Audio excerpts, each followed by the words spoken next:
So yesterday we talked about map partition higher order function. We also talked about secondary sorting.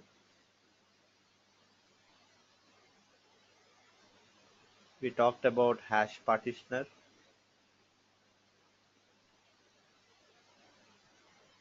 We also talked about how to write custom partitioner,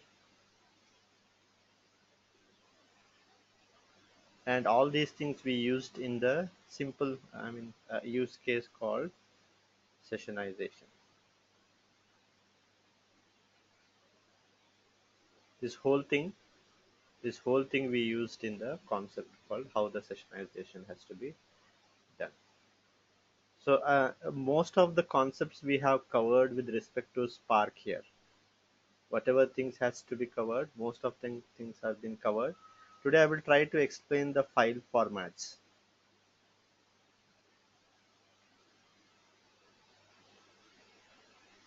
Today we'll see how file formats work. I think earlier also I had said that that we have MapReduce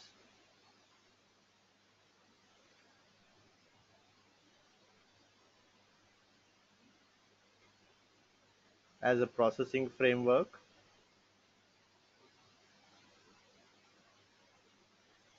and it has a module, input output module,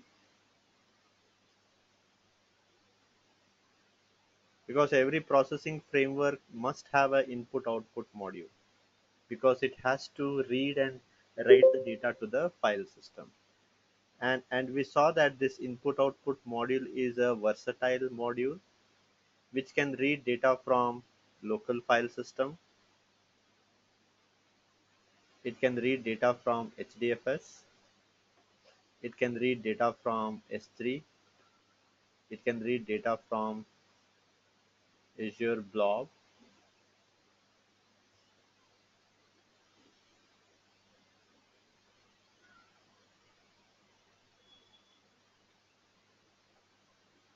So it is very versatile. The input output module is very versatile. So what Spark has done is, Spark is also, we know that is a framework which processes the data. So they did not reinvent the input output module.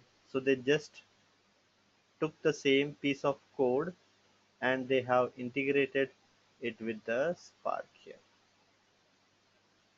Spark also uses the same input output module. Just a wrapper has been written on top of that. A simple wrapper, a wrapper has been written so that simple APIs is exposed to the developer. So we have been using text file API, if you remember. All the while to read the data, we were using text file API. The text file API is just a wrapper on top of the input output module that is taken from the MapReduce framework. So again, it can read, because of this it can read the data from any of this file system.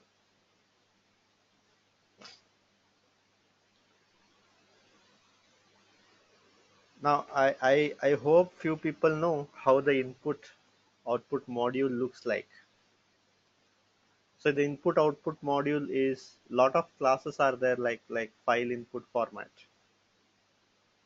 So the main thing is our file input format,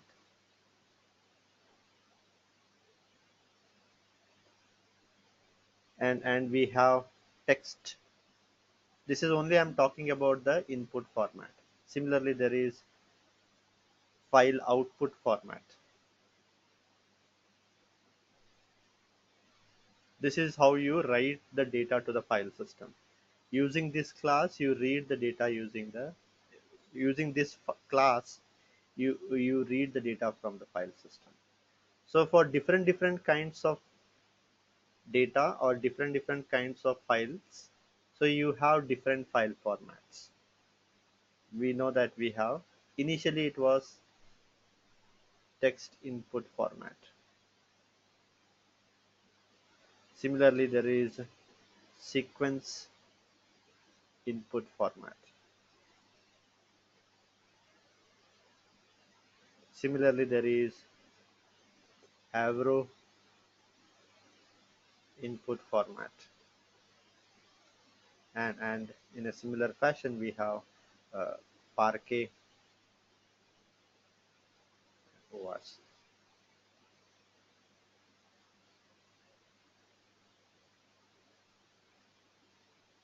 So these are the input formats that are available in the input output module of a MapReduce of the MapReduce framework. The same input output formats are being used in Spark also. Spark also uses the same input output format. Just a simple wrapper has been created on top of that. Till now we were using text file API. We were using text file API to read our sales.csv. So the text file API internally uses text input format. That's the reason I just said that text input format is being used to read usually a simple CSV files, or not, or a simple file, or a simple CSV file. Most of the times it will be CSV only. So text file is not used to read a JSON file, or it is not used to read a XML file. Such kind of a files you cannot read using the text file API, because internally it uses the text input format. Now, most of the people here know what is text input format, but let me make understand to others what is this text input format, because I will try to explain first text input format. Then I will say what is the drawback of text input format, and what led to the development of sequence input format. We'll discuss on sequence input format and the limitation of sequence input format. Because of the limitation of that sequence input format, Avro input format was developed. We'll discuss in that fashion. We'll discuss about the format, we'll discuss about the limitation of that format, and then we'll see why the new formats were developed. So so what does text input format say here?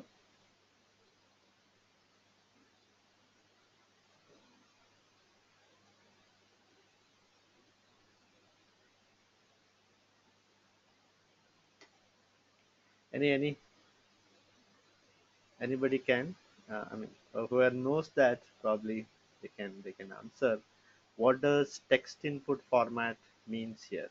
What does it define, or what does it say?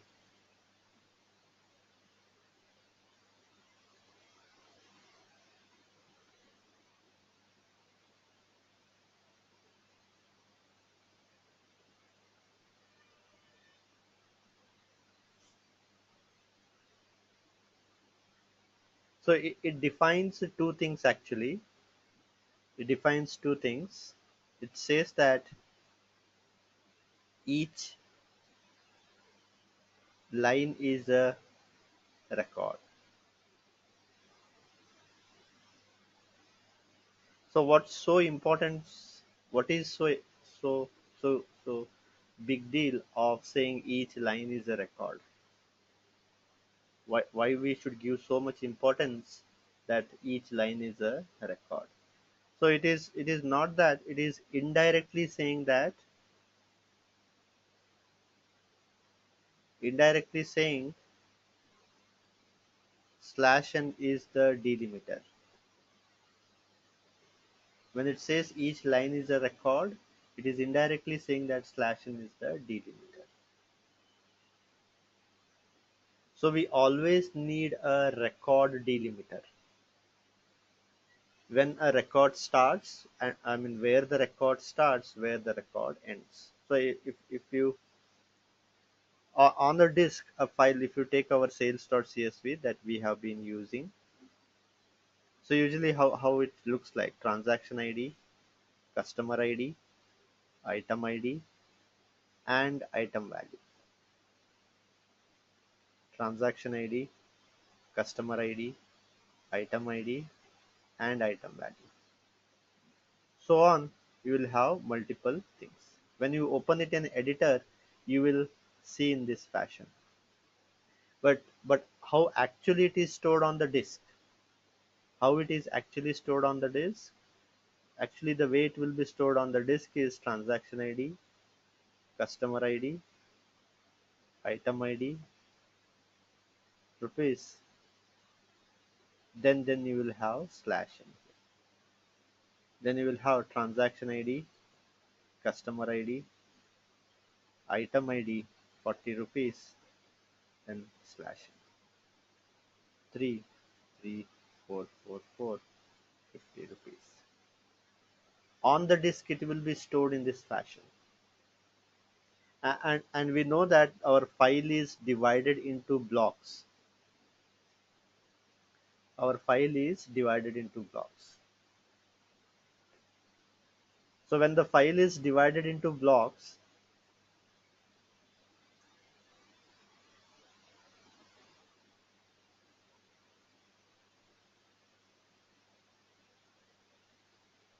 so we have block 1. Let's say this is our block 1. This is block 2. So this is our block 3.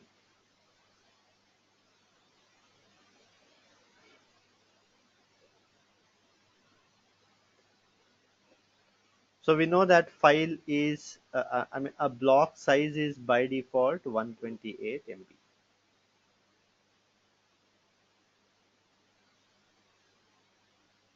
So here 128 MB of data will be stored. Since 128 MB of the data will be stored, it does not mean that our record will end at 128 MB. So you may have some record here.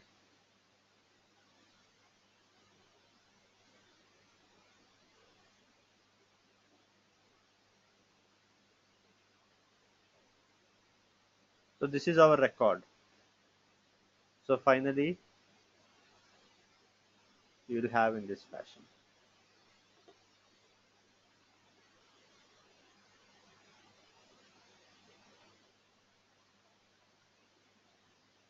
And similarly, you will have something like this.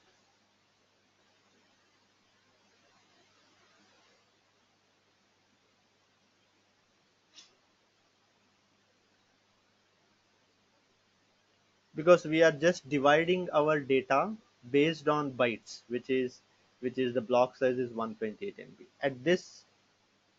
At this character, you will have 128 MB block. As you can see here, the block boundary and the slash n do not coincide. It may not, because we don't exactly at 128 MB you may not have a slash n. So obviously your last record here, part of the last record is in block 1, part of the last record is in the block 2. Now task 1 will be reading this, task 2 will be reading this, task 3 will be reading this. Now how does task 2 know that task 2 will be making its read pointer at this location? We have already seen that with the help of input split. Input split objects will be created and task 2 will be having the pointer at this. But how does task 2 know that this is the start of the record? Obviously it will not know. How does what will task 1 do? Because it has only few bytes after the slash n and it is not the end of the record. Will task 1 read this part of the record and this task will read this part of the record? So if they do in such a fashion, both, that record will be treated as invalid record. Obviously, so that should not be done. So either a record should be completely read or it should not be read at all. So because of that we have our file formats. The classes has rules for defining how the file formats should be there. So text input format says that each line is a record, indirectly saying that /n is the delimiter. So task 2, what it will do is it will check until it sees a /n. So as soon as it sees a /n, it will know that the next byte is nothing but the start of the new record. Next byte will be start of the new record. Internally they handle in some way. I think task one will skip reading this. It will not read this. If it sees there is no /n for the last record, task 1 will skip. Task 2 will do a remote procedure call. It will do a remote procedure call to the previous block, and it will start after the /n. So I think task 2 will read the part record which is there in block 1 and part of the record that is in block 2. But the idea is this: you need to know the record boundary, and that's what text input format says. One more thing it says is, now we know the record boundary, so it also says that it's usually not required. Offset is key, and it says that whole line content is value.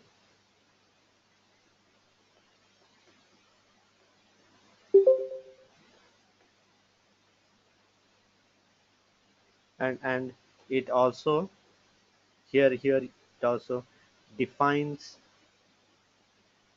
a record reader.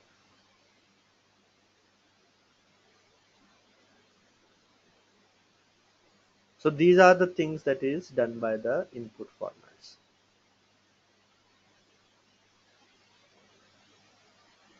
So when we say each line is a, so actually on the disk the data will be stored here.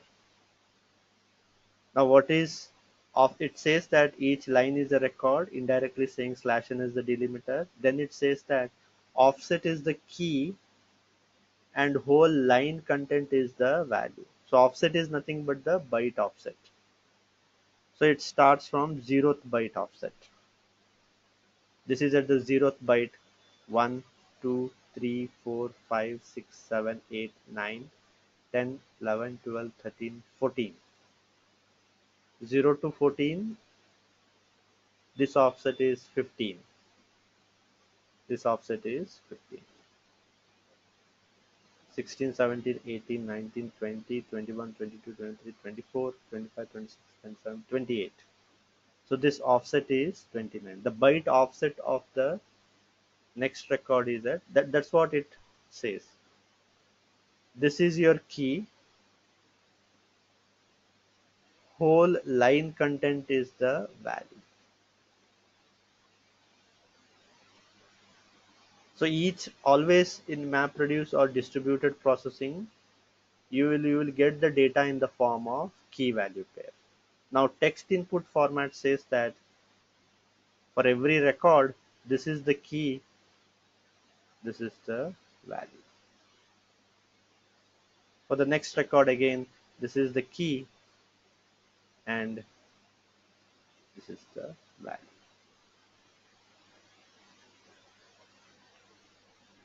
That's what it defines. Then it also defines a record reader. Now the record reader knows that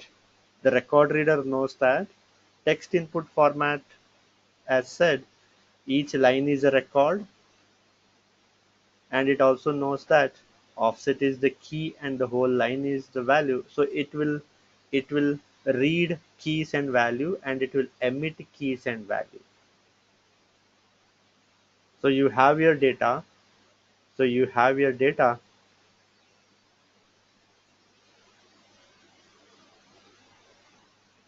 So using text input format,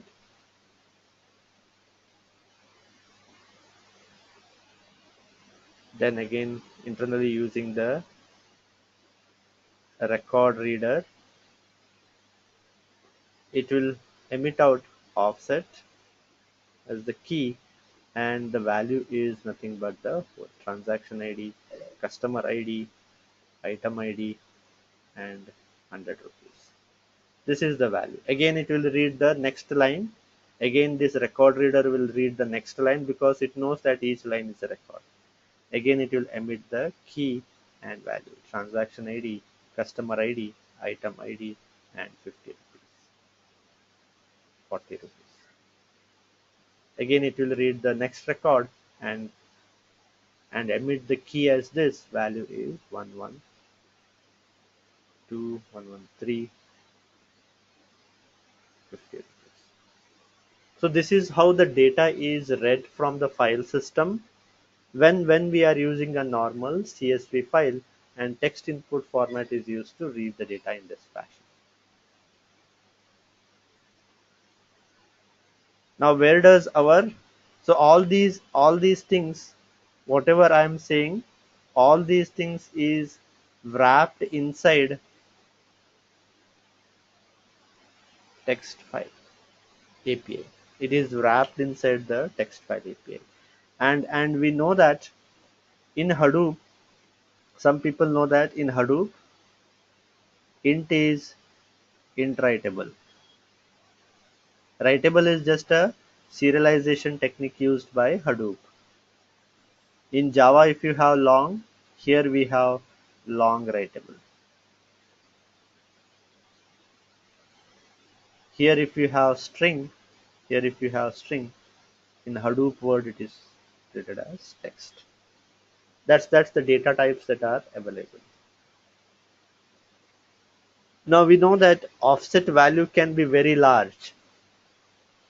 Offset value can be very large, hence the key data type is long writable.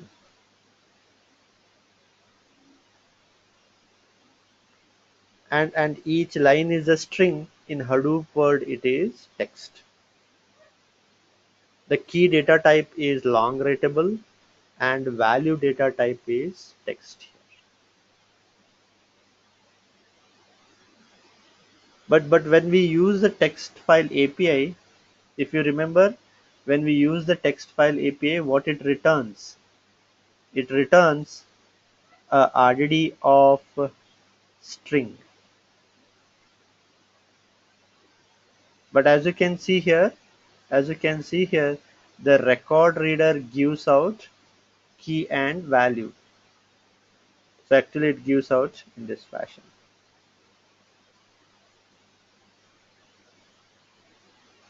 Key means the first element of the tuple, value is the second element of the tuple.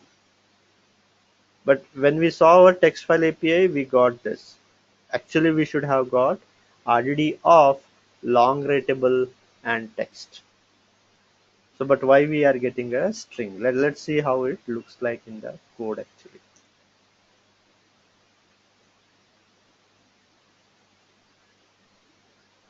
So you can go to the Hadoop integration. So in Hadoop integration, you can see the text file. Just not doing anything here, not doing anything. You can go here or you can also go into any of the program.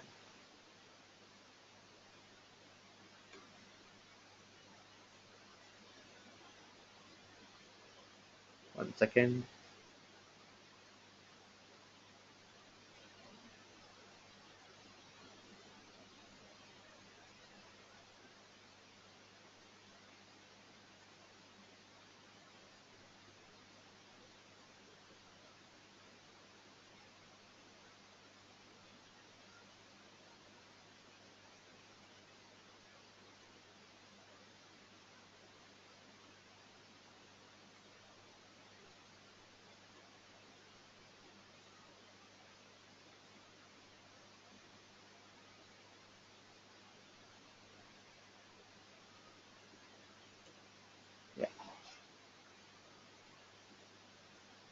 So you can also look for item wise count here.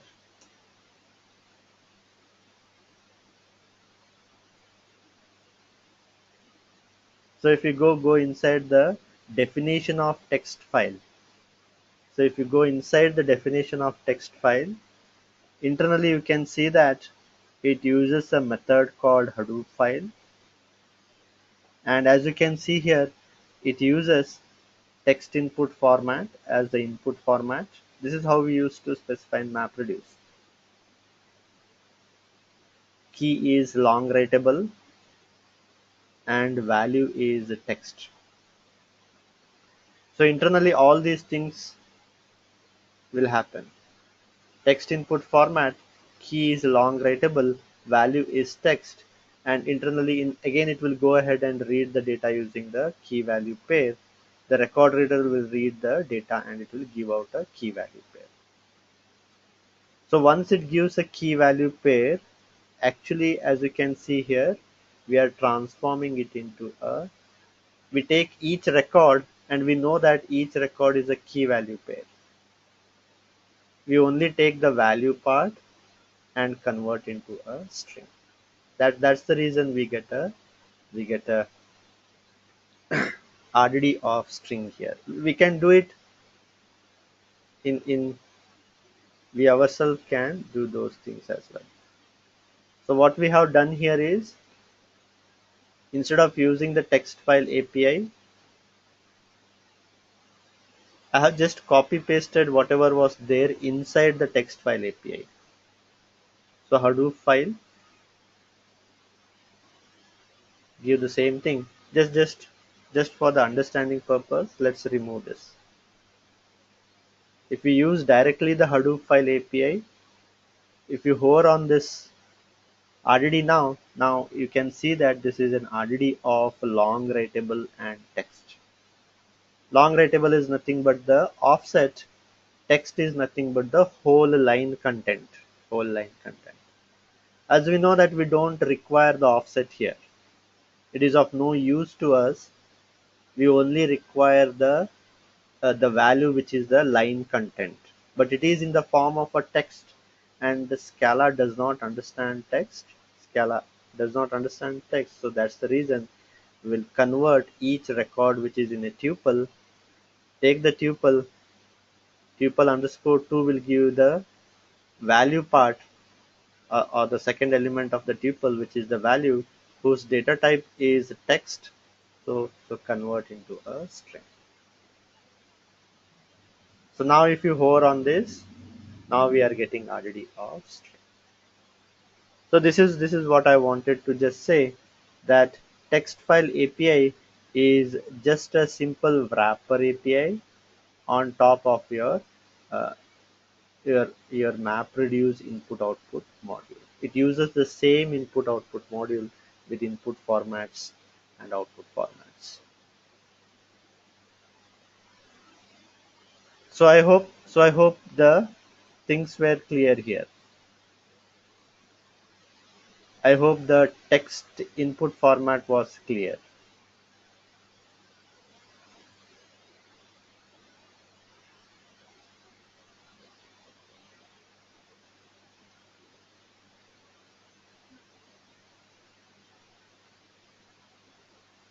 Okay. Yeah, I assume for others also it is clear, as I don't see an acknowledgement. For others also I think it is clear. Okay.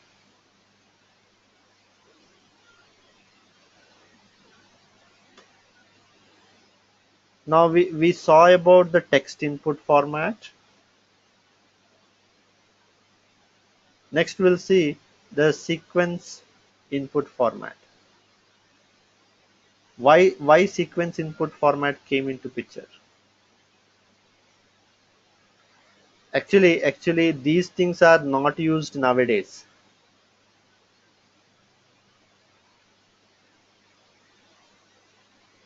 Nowadays, when Hadoop was started, at that point these two file formats were used. Nowadays mainly these formats are used. Avro file formats, Parquet formats, and ORC file format. Text and sequence were used earlier. I'm just trying to explain that so that we can go in one flow why Avro was developed. What was the drawback of the previous file formats? And also here it is used for backward compatibility sometimes. I mean, text input format is used because we have to read a lot of CSV files.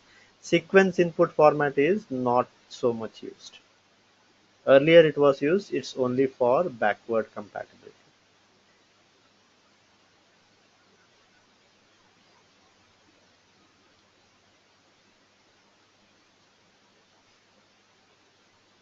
Here is a question.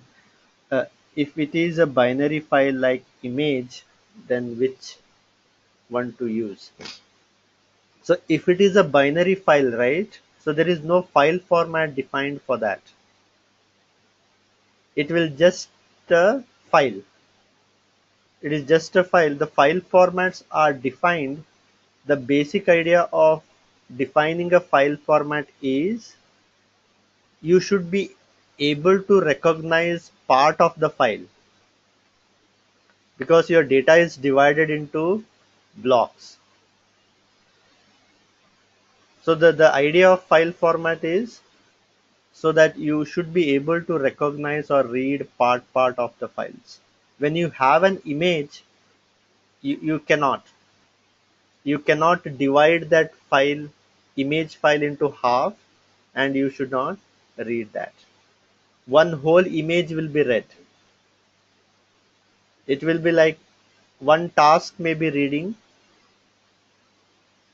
So here one file is being divided here. But if you take an image, you don't usually divide the image and read. Usually you will have multiple images in a directory.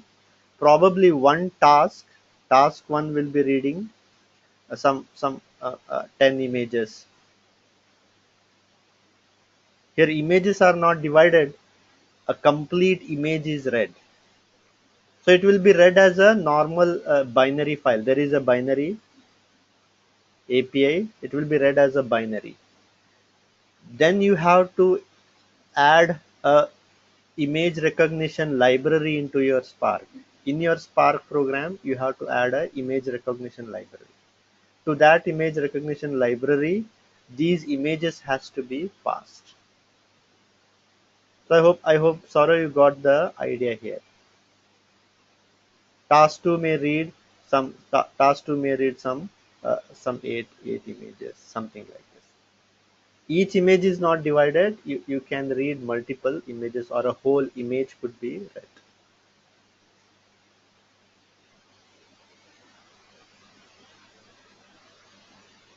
Okay. Now coming to these things, let's see what is sequence file format. Now sequence file format was used because because text input format is not so efficient way of storing the data, nor it is an efficient way to process the data. So what happens here is you have your sales.csv. Let's say we are saying map reduce.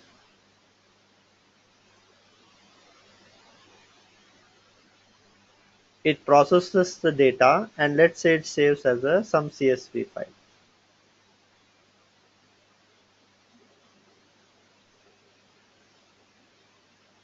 X.csv.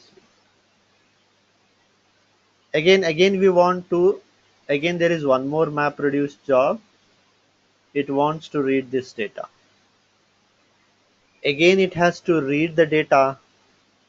Since it is in the CSV form, internally it will be again using the text input format. Unnecessarily it has to extract the key and the value, where key is not so useful, only the value part is useful. Because It's in the CSV format, so only thing we can use is the text input format, where offset is the key and the value is the whole line content. And again from the whole line content we have to again parse what is required. After that, let's say again we save it as one more CSV file. And again one more map reduce job is being returned to read the data. Again you have to use the record reader which emits keys and value, in which key is not so useful because it's the offset. We take the whole line content as the value. Again the whole line has to be parsed to get the actual data, extract the actual data what the third job requires.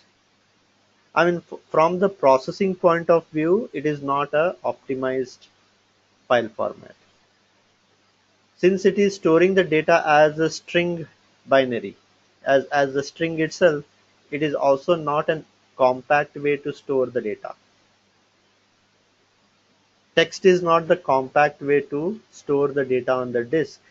The data should be always stored in the form of binary. So these are the two main reasons compaction is not there, compact way of not storing the data, and not good for processing the data as well.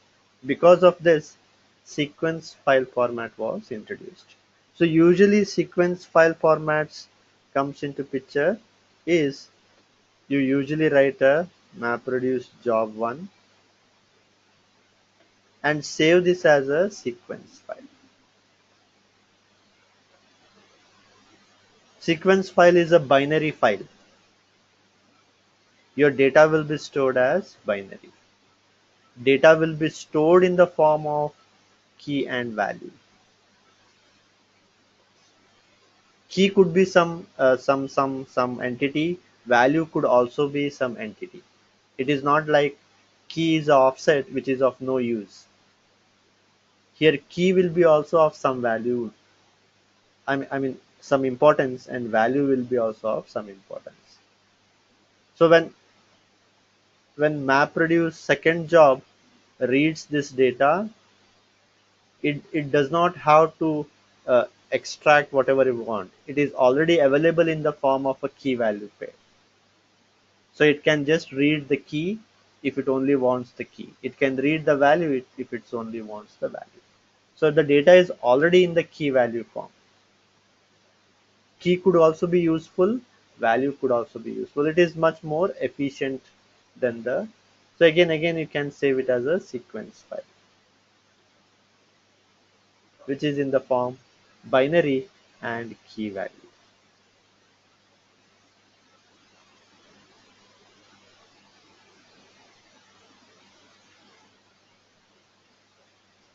So just replace it with the Spark, either MapReduce or Spark.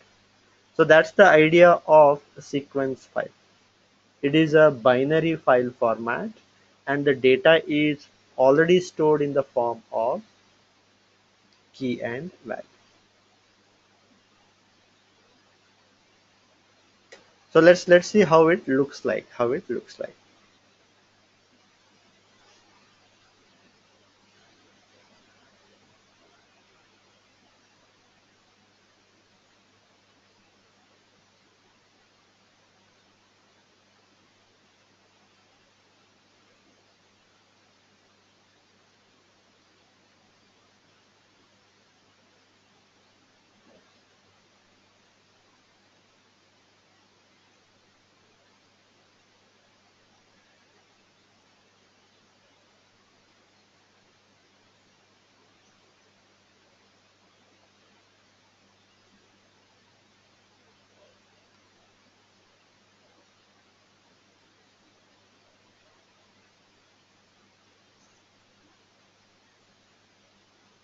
So here is our sequence file. So we have uncompressed sequence file, record compressed sequence file, and block compressed sequence file. I'll just explain the how a sequence file looks like. Since the data is stored in the binary, so this is how it will look like. First few bytes will be header. I mean, let's assume that first 20 bytes is header.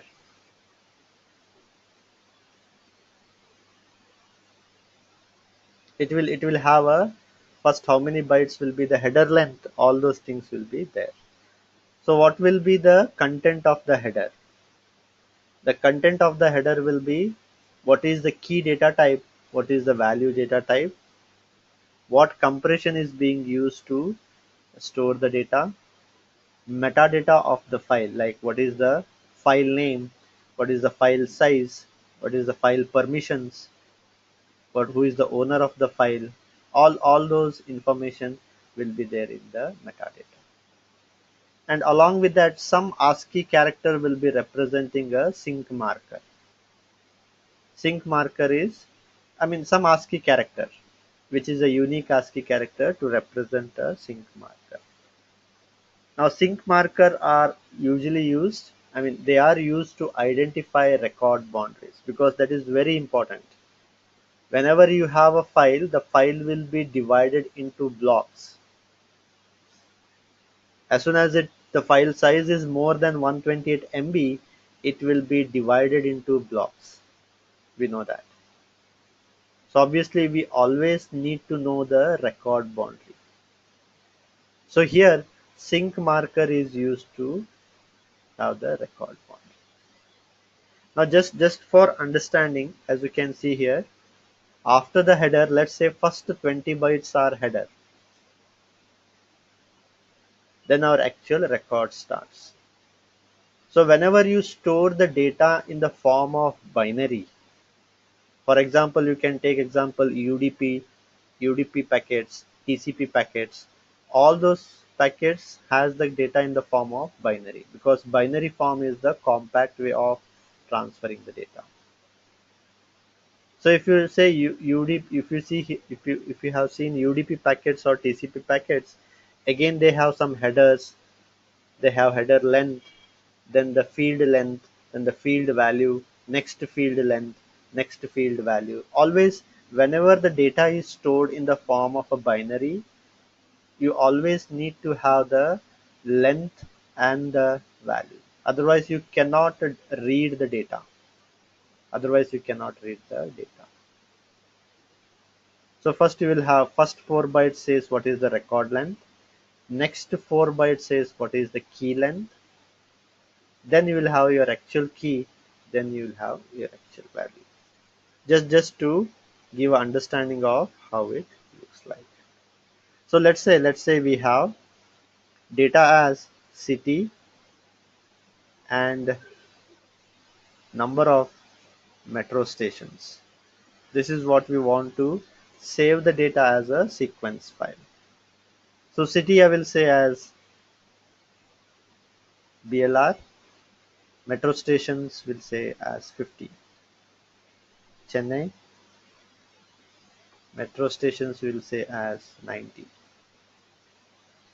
Hyderabad, metro stations will say as 55. We'll say Mumbai, metro stations will say as 95. Delhi will say metro station as 80. So this is our data. Now this data we will save it as a sequence file.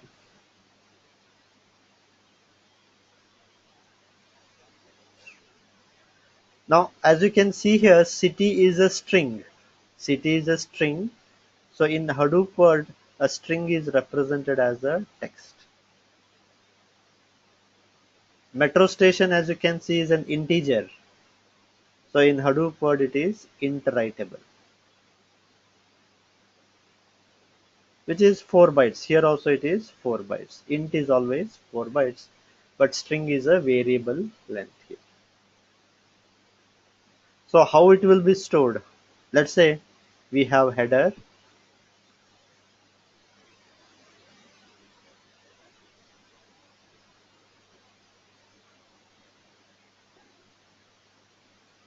Let's assume that first 20 bytes is the header. First 20 bytes is the header.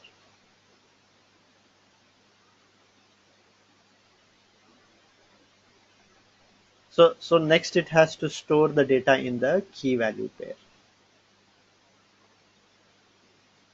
First 4 bytes after reading 20 bytes, I mean after 20 bytes, the next 4 bytes, here you will save the record length. The first 4 bytes always contains the record length. Next 4 bytes always contains the key length. Now let's say our city is the key, metro stations, number of metro station is the value here. Number of metro station is the value. Now what is the key length here for the first record? This key has 3 characters, hence the key length is 3. So it is stored in this fashion because whenever anybody is reading the sequence file, they will come to know that the next 3 bytes if we read, we get the Bangalore city. We'll get the key here. The next 3 bytes will have the data. So it is helpful to read the data. That's the reason we store the length of the key.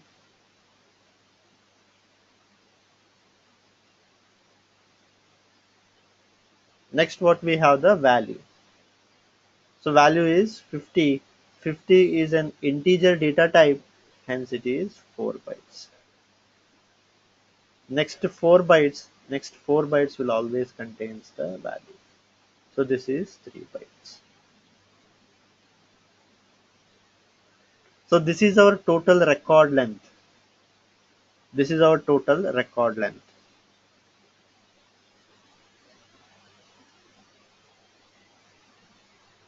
4 bytes, 4 bytes, 4 bytes, 12 bytes plus 3 bytes.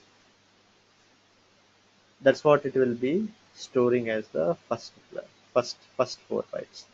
Now this is stored because whenever a task reads a sequence file, by reading the first 4 bytes itself, it will come to know the complete record. It will, from there itself, it will come to know that the complete record length is 15 bytes. After that, again it will read the next 4 records. From there it will come to know that if I read the next 3 bytes, I will get Bangalore key. I will get the key, and the remaining bytes will be my value bytes. So that's how the data will be stored in a sequence file format.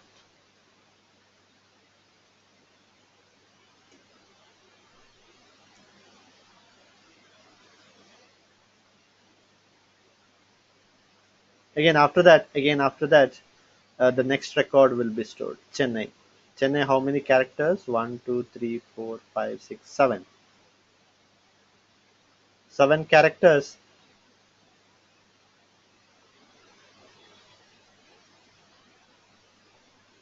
So first 4 bytes will be the record length. Next 4 bytes will be the key length. So there it will be storing Chennai. The number of metro station is 90, which is 4 bytes. So 12 plus 7, it is nothing but 19. Here after some few records, not exactly after 2 records, after some few records, it will have the sync marker. Let's say some ASCII character, something like this. Let's assume that this is our sync marker.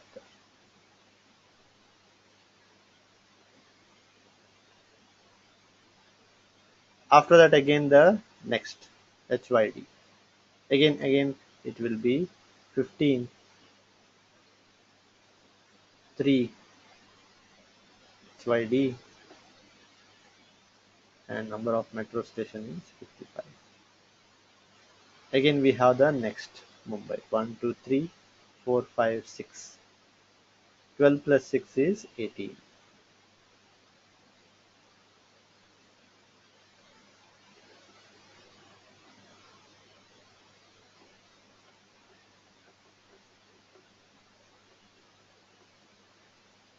Number of metro station is 95.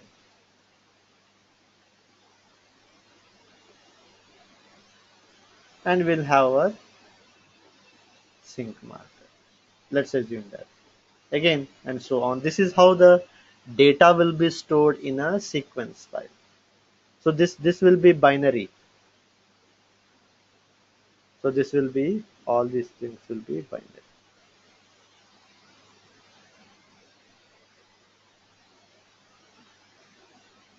So all as binary data. So this is how the data is stored. Now let's say our data is divided somewhere here. This is our file. This is our file. File is divided at 128 MB. At this point we have our 128 MB. This is block 1. Let's say this is block 2. This is block 1 and this is block 2. Now block 1 has this is actually, the record length is 4 bytes, right? But here 2 bytes is, the first 2 bytes is in block 1, next 2 bytes is in block 2. Now task 1 is reading this, task 2 is reading this. Block 1 is this. So obviously the task 1 will start from the header, and it knows that the first, after the 20 bytes, I'm assuming here the byte header is 20 bytes. The sequence file code, it knows that, file format knows that after 20 bytes the new record starts. So obviously the first 4 bytes it will read. Always the first 4 bytes it will read. It will get to know that the record length is 15 bytes. So it will read all the 15 bytes. And out of that it will extract the key and value with the help of key length. After that again it will read the next 4 bytes, then it will come to know that next 19 bytes is the record 2. Similarly, it will see that there is a sync marker, it will skip the sync marker, then again it will read the next byte. Again it will come to know that next 15 bytes is my record.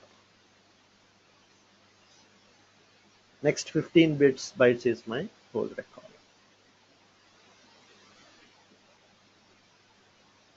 Now this after reading 2 bytes, the end of block is over. This is in system 1. This part is there in system 2. Obviously the task 2 will do a remote procedure call, because it knows that it has to read 4 bytes. Because the next 4 bytes will always give you the complete record length. So task 1 will do a remote procedure call to system 2, RPC call,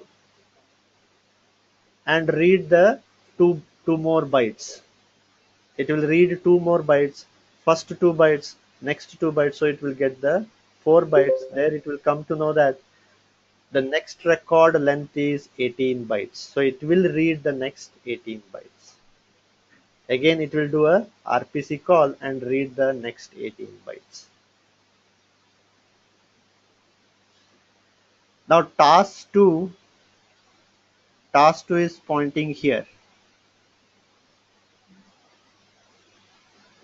Now how does task 2 know that? Task 2 know that this is the start of the record.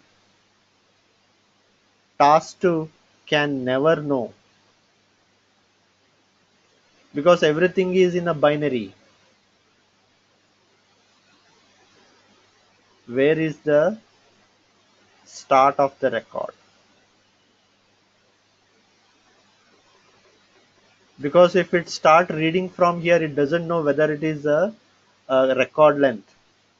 It doesn't know whether it is a record length, or whether it is a key, or whether it is a value, or whether it is the key is the record. I mean, the record length is divided here. It doesn't know anything. It is just pointing to some bytes That byte could be any meaning. It can never know. So that's the reason we have sync marker.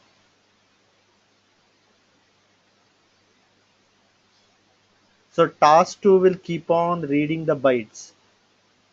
Task 2 will keep on reading the bytes until it sees a sync marker.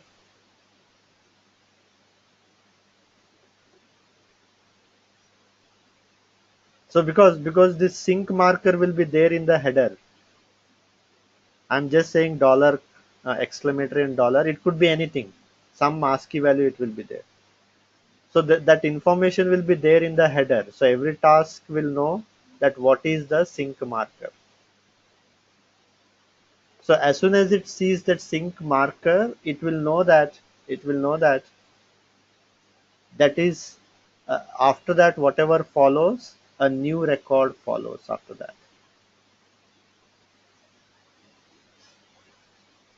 So in that way, it will read the next 4 bytes. Just after reading the next 4 bytes, it will come to know what is the complete record length. So that's the reason we have sync marker here. So always there is a requirement for uh, record boundaries. You always need to know the record boundaries because your data may not be divided in the fashion that is required. It will be divided only on the size. So it may be divided here itself. Anywhere it could be divided. So that's the reason we need a sync mode. I hope the sequence file format was clear here. How the data is stored in the sequence files. Since it is stored in the form of a binary, the reading of the data will be faster. Again, since it is stored in the binary, the same reason it will be stored in a more compact fashion on the disk. Not just like a sequence file. And Spark, it's mainly used for backward compatibility. Nobody now saves the data as a sequence file. Earlier when Hadoop was there, or earlier when MapReduce was there, or the early days of MapReduce, then there the sequence file was being used. Now Spark has to support that for backward compatibility purpose.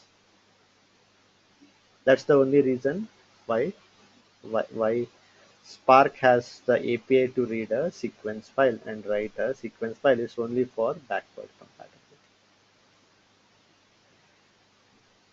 Now let's see how Spark can be used to read and write a sequence file.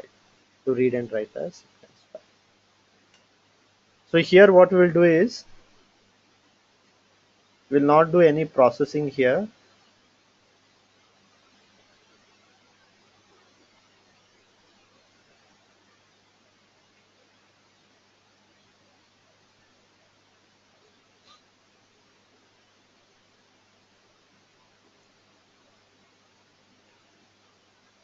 We already have our sales.csv file.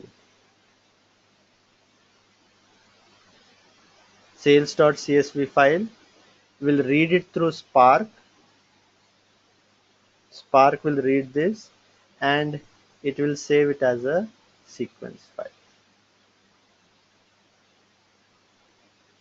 As it is, we are not doing any operation here. So we can also have something like this, right? We can read the CSV file using Spark. In Spark, you do item wise count.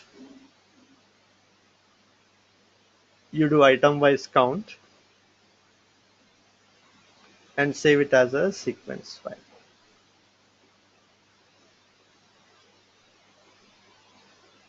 Now, when we do an item wise count, our key will be the item ID. So our key will be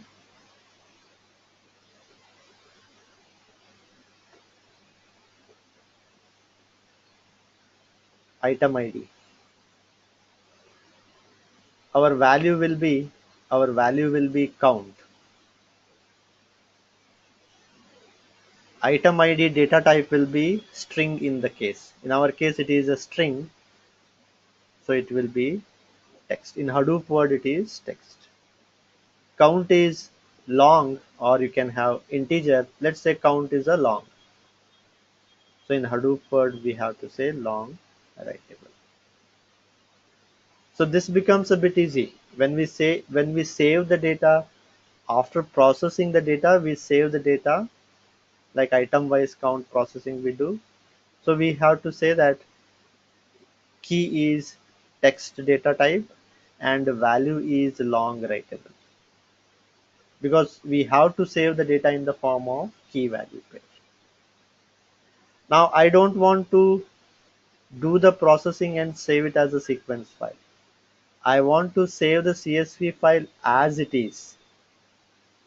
I want to save the CSV file as it is without doing the item wise count.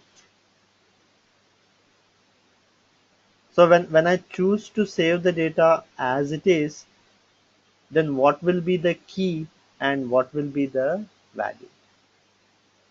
So something has to be chosen as the key and something has to be chosen as the value. You have to have a key and value. Otherwise, you cannot save a sequence file, because in sequence file means the data will be in the form of key value pair.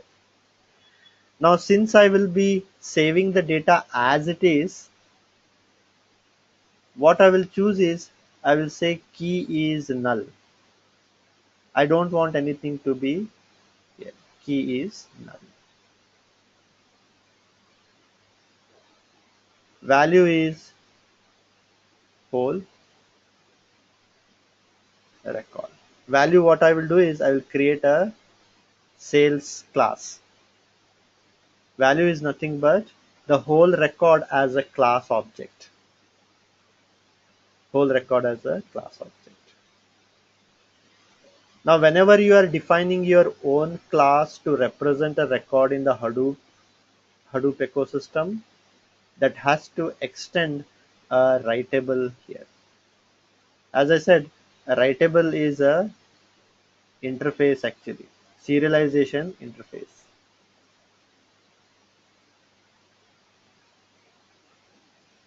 This is where it converts the Java object to a binary. Writable is the one which converts your Java object to binary and binary back to Java object. So for basic data types, already the writables are there. If you define your own class to represent the data and store in the Hadoop ecosystem, so it has to use a writable interface. So the value will be we will define a sales record as a class sales record, which implements writable. We don't because we are saving the data as it is. That's the reason I'm choosing the key as null. Otherwise, it is not required at all. And whole record will take and represent it as a. So I'll just show how it is being written here.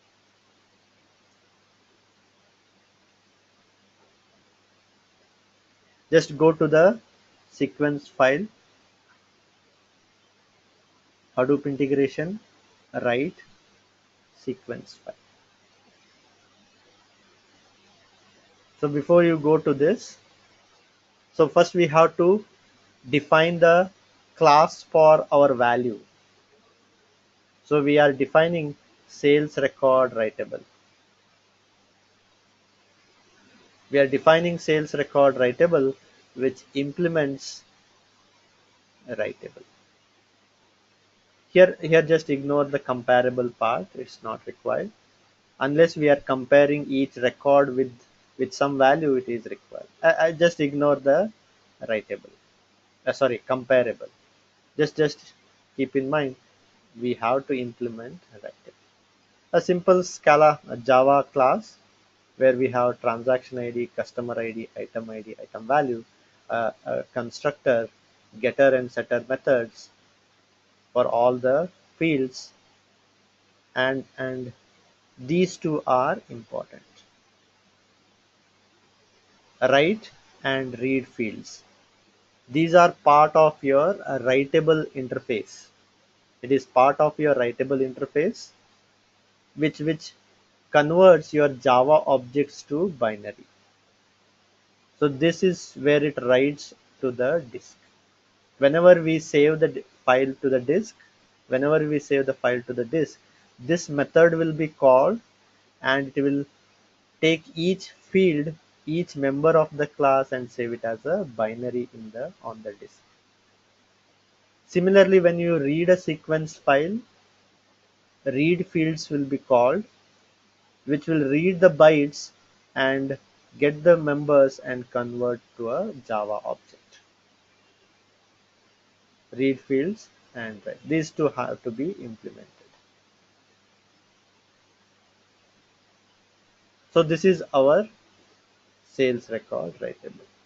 Now, how do I use this in my Spark? How do I use this thing in my Spark? So let's see our main program of our Spark, which is sequence file persist.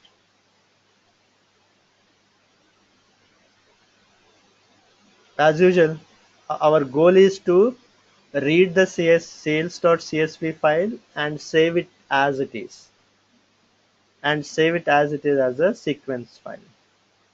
So we read the sales file using the text file API. We'll get an RDD of string. Now that RDD of string we are converting into a sales record. This we have already seen. The parse method we are calling, and we are getting our records. Then, as you can see here, we are transforming it into a key value pair, because before you save it as a sequence file, it has to be in the form of a key value pair. We take each record, each of our sales record, key we are saying as null writable. In Hadoop word, null is represented as null writable. Value is nothing but our sales record writable that we saw now. Value is nothing but sales record writable. So we just transform our RDD of sales. So this is RDD of sales record. We transformed RDD of sales record as RDD of a tuple where the first element of the tuple is null writable. The second element of the tuple is sales record writable. I mean the object of our writable class. So it has to be always in this form. Only then you can say save as sequence file. It will be stored as a sequence file. Earlier we saw save as text file. Here we are doing save as sequence file. Again, save as sequence file is an action. Also, it stores the data in a sequence form. So let's run this program and check the result.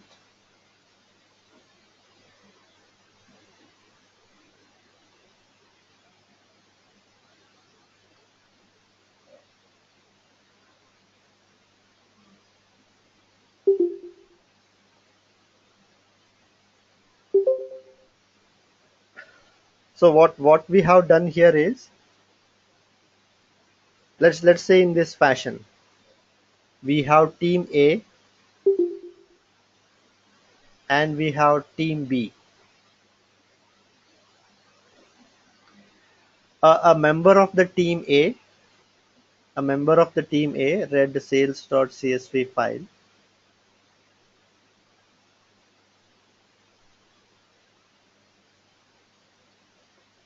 and saved it as a sequence file.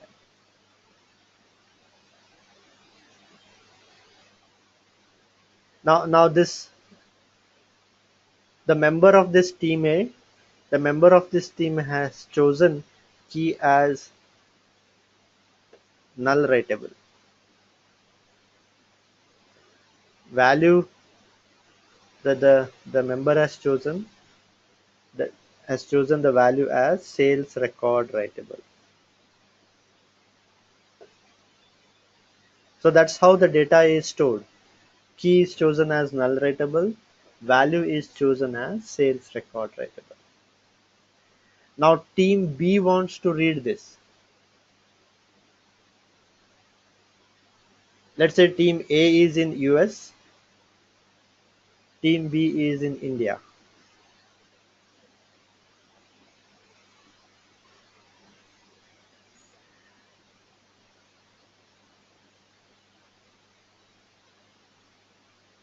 How do team B know what is key and what is value?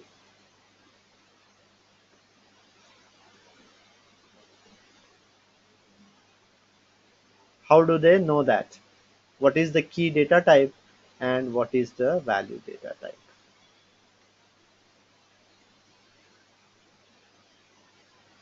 So just before we answer that question, as we have seen, it has exited with code 0.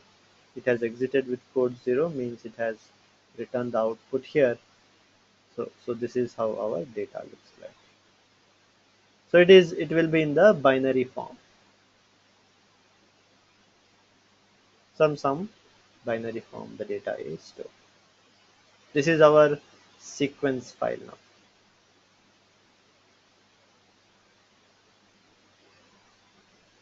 Now team B has to read this sequence file.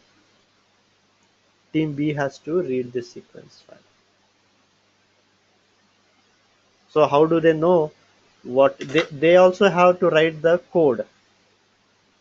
They also have to write the code to read this. They have to specify that key is null writable. They have to specify.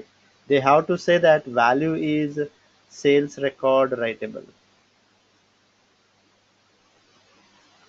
Because the read fields method, what it does is it has to convert the binary objects into a sales record writable object.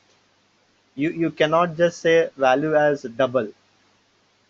You cannot say value as double writable. Then it will show some garbage value. It will show some garbage value. So how does it know? Just say one of the member in team B is trying to read that sequence file.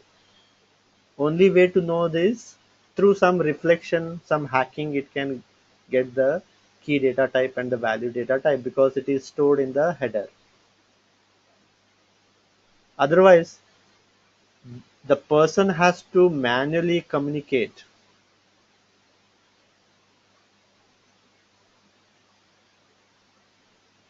Manually communicate with the person who has implemented this and ask that person what is the key and the value, or you can directly get that code. Get the code. Manually communicate and get the code and implement it here. That's not a feasible solution. Any change happens here. Any change happens in the code.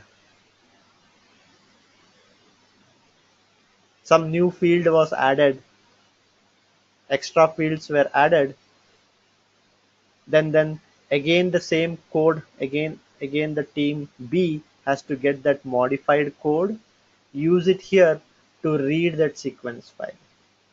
So every time any change happens here, the new code has to be got by the team here and they have to modify their code also. So that is not a feasible solution, and that is the problem of the sequence file. That is the limitation of the sequence file. The source or the destination team always has to modify the code if at all at the source side the code gets changed. So that is not a generic kind of a serialization. This is not a generic kind of a serialization. So that's the problem is being addressed by the Avro file format. So in Avro file format, what happens, even if the code gets changed here, even if the code gets changed here the team B need not make the code changes. They can use the previous code itself to read the new data. To some level, it is possible. That's the problem the Avro file format tries to solve. So I hope since I myself has written this code, so we know that how to read a sequence file. We ourselves have we save the data as key as null writable and value as sales record writable. The same thing we will say in our read also.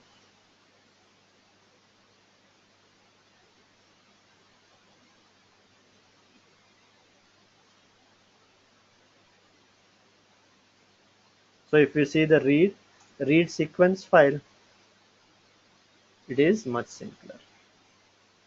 Instead of saying text file API, now we have to say sequence file. Now we have to sequence file. Key is null writable. How I was able to do this? Because I myself saved the sequence file. That's the reason. Otherwise, it will be I will never have known what will be the key data type. Similarly, I have said that value is a sales record writable. And we get the data in the form of key value pair. Key will be null writable, value will be sales record writable, and we only take the value part. We only take the value part, which because of which we'll get RD of sales record writable. So my mouse stopped working here, hence the hover is not showing. The hovering of it's not showing. So this RDD is nothing but now RDD of sales record writable. Now sales record writable is a class which has many getter and setter method. Now if I want to do item wise count, I can do the item wise count in this fashion. Take each record is a sales record writable object. Get the item ID using the getter method and say count is 1. Then as usual we are doing our reduce by key and finally we connect. Now so we can run this program and check the result.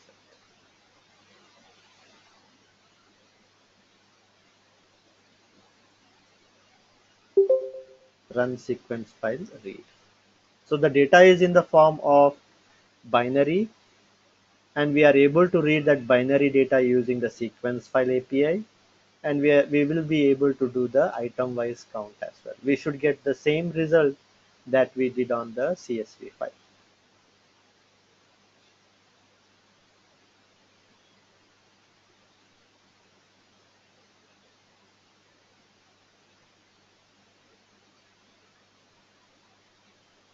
So it has exited with code 0,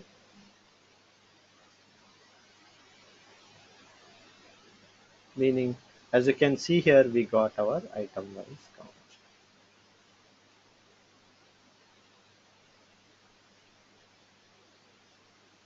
Item ID 222 count 4 times has been sold 4 times. Item ID 666 has been sold 3 times. ID 444 has been sold 3 times. So I hope you got the idea of how sequence file is stored, and I hope you also got the drawback of the sequence file. Here I was able to run the program because I myself created that file. Just assume that that file was created somewhere in US. If a person in India wants to read that file, That person has to manually communicate with the person with the US, get the code, whatever code that person has written, use it here, and read the data, and then read the data. Otherwise, it won't be possible. Yeah, here is a question. Here is a question. The question is, can we read compressed file in Spark? Yes, yes, we can read the compressed file in Spark. I think I have written some program long back. I don't remember that. You can check it here. If you go to the testing part, zip is there. So you have to have zip file input format and zip file record reader, and this you need to use in your Spark. I don't remember this because long back I had written this. So some binary file is there, and you need to use the internal API. Internal, you cannot use a text file, or you cannot use a sequence file. We have to use this internal API, and you have to say the file format is zip file format, value is key is text, value is bytes. So since it is in the form of bytes, since the data will be in the form of bytes, we say get the bytes and convert it into string.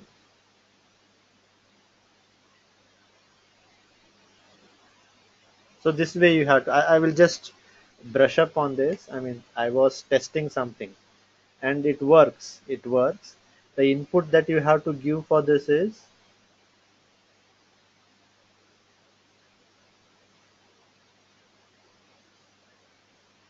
so input that you have to give is this sales.zip. So the sales.zip has multiple files in that. So if you want to read a zip file, if you want to read a zip file, so zip file input format has to be used. And that code is also available in the GitHub.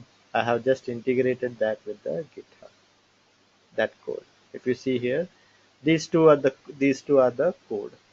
This is available in the GitHub. This is how you write your own input format. Zip file input format extends file input format. It also defines a record reader. And we have our record reader as well.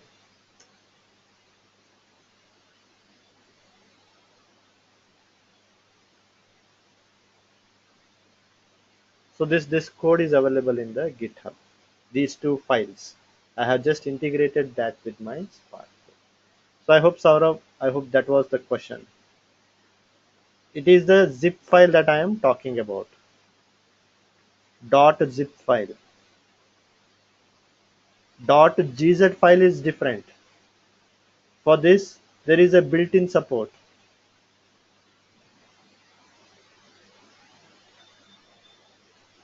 There is a built-in support for gz.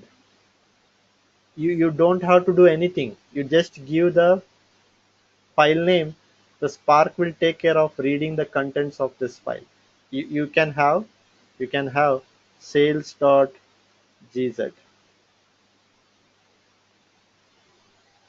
The same program we use to load the data, the same program will work for gz also, because there is a built-in support. For .zip file, there is no built-in support.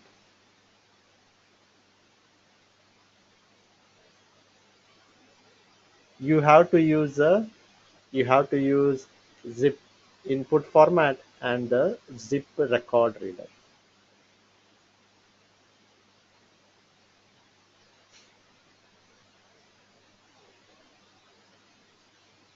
I hope that was clear.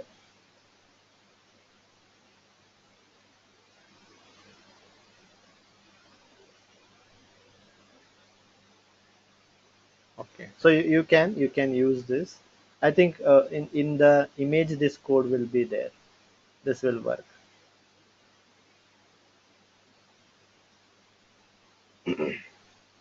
And I think that's where we'll wind up the session. Next, we'll see the Avro file format. Since it's already 8:30, either we'll see the Avro. I hope you got the idea why we need an Avro file format. What was the problem with the sequence file format? Because it is very tricky to understand why Avro file format came into picture. What do we mean by generic serialization? What do we mean by? So it is very tricky. Even I took a lot of time why this Avro file format framework was developed.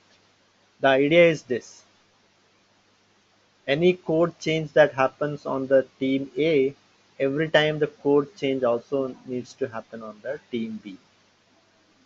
So to avoid such things, so a generic serialization framework was developed, which is called as Avro.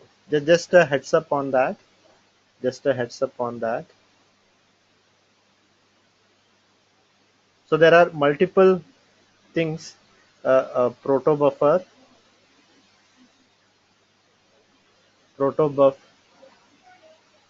thrift framework, and Avro framework. All these are generic serialization framework.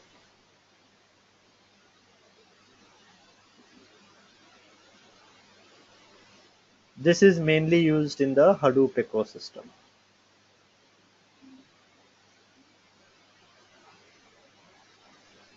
This was developed by Google. Google has been using this for a long time. I think Avro was derived from the protobuffer itself. They took the same concepts of the protobuffer, and Avro file format was developed as a generic file format. So there is you can search for.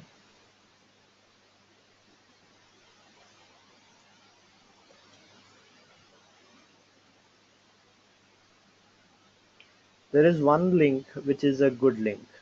Martin, a blog by the Martin Klepman. So it is good. So they have given the difference between all these formats: protocol buffers, Avro, protocol buffer, and thrift. So it is they have explained it in a very good fashion how actually the data is stored. I would recommend you to go through. Again, we will be discussing the Avro file formats, but this would be a good document to go through. I will. I'm sending it through the GoToMeeting chat, but you can also search on the Google. Search for Avro Thrift Protocol. Martin Klepman is the blog name. Explained in a good way. Probably I may not take it tomorrow immediately because we will see that later. The Avro file format, we'll see that later. With this, will end up with the Spark core thing. Most of the concepts I have covered with the Spark core. Avro we will take later. Avro, a Parquet file format or ORC file format. These things will deal with later when we use the Spark SQL. So from tomorrow we'll start with the Spark SQL.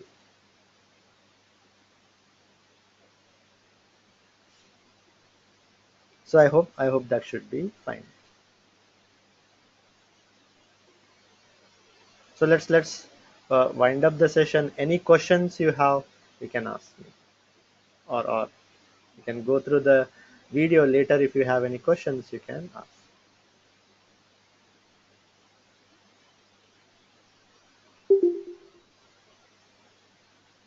Thanks everybody. Have a nice day and good night, others. Thank you.